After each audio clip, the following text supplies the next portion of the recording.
Hello and welcome. मैं हूं आपका दोस्त पंकज चतुर्वेदी।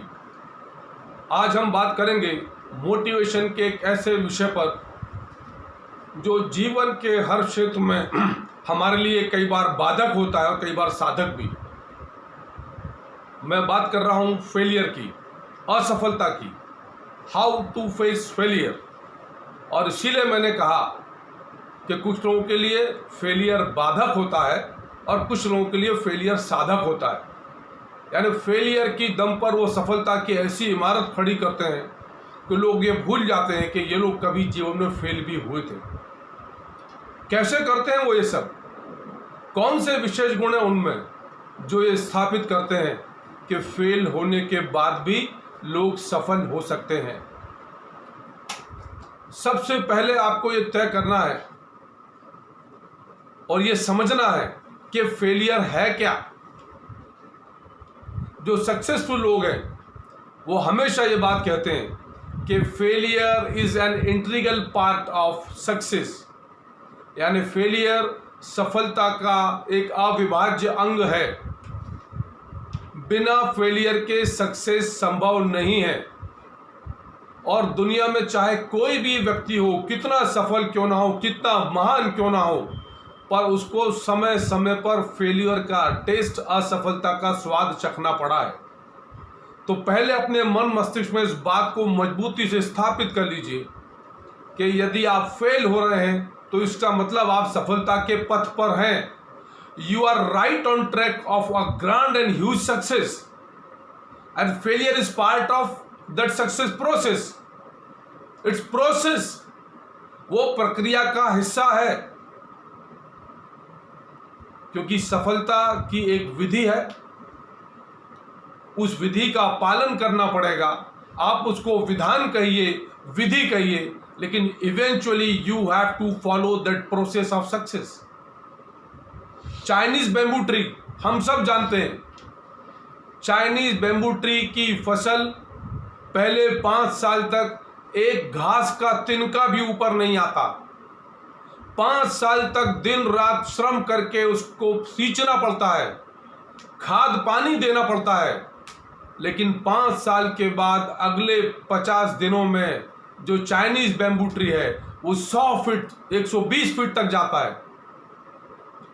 आशा स्पष्ट है कि यदि आपको सफलता की इमारत बहुत ऊंची लेकर जाना है तो आपको फेलियर के उतने ही स्टेप्स पार करने पड़ेंगे।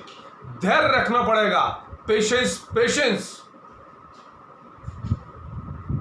आप अनुमान लगाइए कि जो लोग चाइनीज बैम्बू ट्री की खेती करते हैं, यदि वो हर 1 साल बाद बीज को निकाल के देखें कि नहीं कुछ नहीं हो रहा या खाद पानी डालना बंद कर दें, तो क्या वो परिणाम पा पाएंगे जो उन्होंने पाए? हम साधारण फसलों की बात करें तो किसी भी फसल को पकने के लिए 3 महीने, 4 महीने, 5 महीने का समय लगता है। पर कभी आपने देखा किसान को कि उसने 10 दिन बाद कहा कि मुझे फसल चाहिए, मैं असफल हो गया? नहीं। ठीक यही सफलता के भिन्न भिन्न सिद्धांतों पर लागू होता है, क्योंकि ये सफलता के प्राकृतिक सिद्धांत हैं। तो आपको जब भी असफल हो, एक बार और उठकर खड़े होना है। यही सफलता का सिद्धांत है और यही असफलता को फेस करने का सही तरीका है। That is the best way to face failure. Never ever, never ever, never ever give up. हर बार जब गिरें उठकर खड़े होइएगा, सफलता की सारी मंजिलें आपकी होंगी। इसके साथ साथ एक चीज और बहुत महत्वपूर्ण है कि आप सफलता को कितनी शिद्दत से चाहते हैं। How badly you want your success, how badly you want to achieve your गोल।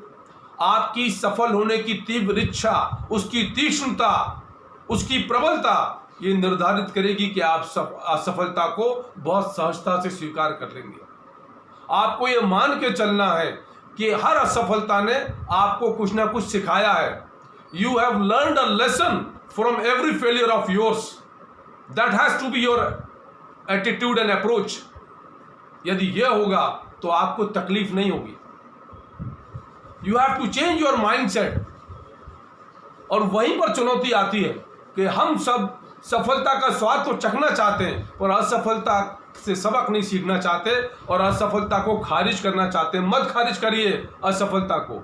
यदि आपको खरा सोना बनना है तो आपको असफलता को खारिज नहीं करना चाहिए।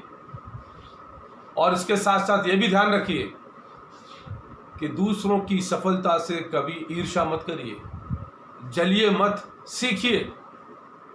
आप यदि दूसरों की सफलता से ईर्ष्या रखेंगे तो वो आपकी सफलता में बाधा आएगी। आपको दूसरों की सफलता से प्रेरणा लेना है।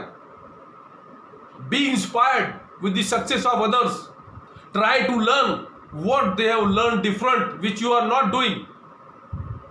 करिए प्रैक्टिस हर असफलता के बाद सफल होने की। आपके पास सफलता के बहुत सारे टूल्स हो सकते हैं, बहुत सारे उपकरण हो सकते हैं, बहुत सारा ज्ञान भी हो सकता है, लेकिन वो सब तब काम करेगा जब आप उसका अभ्यास करेंगे, प्रैक्टिस करेंगे, उस पर अमल करेंगे। तो करिए प्रैक्टिस असफलता से निकलकर सफलता के पथ पर जाने की। आपको एनालिसिस करना पड़ेगा, पर डे का एनालिसिस करिए, आपका हर घंटे का एनालिसिस करिए कि आपकी जो सक्सेस की टारगेट है उसके रास्ते पर आपको जो असफलता आती है उससे आप कैसे ओवरकम करेंगे। सब कुछ इस बात पर निर्भर करता है कि how badly you want to achieve your goal, your target. That will fix everything. वही सब कुछ तय करेगा। और ये मान के चलिए कि दुनिया में आप बिरले नहीं होंगे जो असफल हुए हैं, सब असफल होते हैं। मैं कई बार पग पग पर, पथ पथ पर असफल हुआ हूं, लेकिन ये तय कर लिया है कि जहां मुझे जाना है हर असफलता मुझे एक ताकत देगी, मुझे ऊर्जा देगी, मुझे हौसला देगी ये तय करने के लिए कि नहीं, मेरी मंजिल ये नहीं है, मेरी मंजिल वो और है जहां मैं जाना चाहता हूं।